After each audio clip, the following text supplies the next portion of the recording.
Israeli পণ্য বর্তমানে আমাদের জন্য ব্যবহার করা হারাম।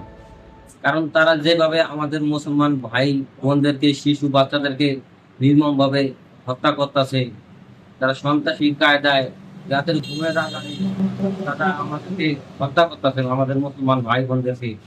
তা আমরা মুসলমান হয়ে তাদের পণ্য আমরা ব্যবহার করতে পারি না। আমাদের মুসলমান মুসলমানের ভাই, এটা সবসময় তাদের বিপদে আমরা অর্থ দিয়া পারি, যেভাবেই পারি আমরা তাদের সহযোগিতা আসতে হবে। এখন তাদের আমরা ফিলিস্তিন আমরা যুদ্ধ করতে পারবো না, কিন্তু তাদের পণ্যগুলা বয়কট করে আমরা এটাও তাদের একটা সহযোগিতা করতে পারি। এটা বয়কট করার কারণ একটাই, যে আমরা যে পণ্যটা তাদের কিনতেছি, তাদের এটা বিশাল একটা অর্থ তারা পাইতেছে। এই অর্থ দ্বারা তারা অস্ত্র তৈরি করে আমাদেরই মুসলমান ভাইদের উপর তারা নির্যাতন হামলা করতেছে এবং তাদেরকে মারতেছে। তো বিশ্ব ইসলামিক ফাউন্ডেশন বর্তমানে এটা ফতোয়া দিছে যে ইসরায়েলি পণ্য বর্তমানে ব্যবহার করা মুসলমানদের জন্য হারাম। আমি বলতে চাই, কোন মুসলমান যাতে কোনো ইসরায়েলি পণ্য ক্রয় না করে।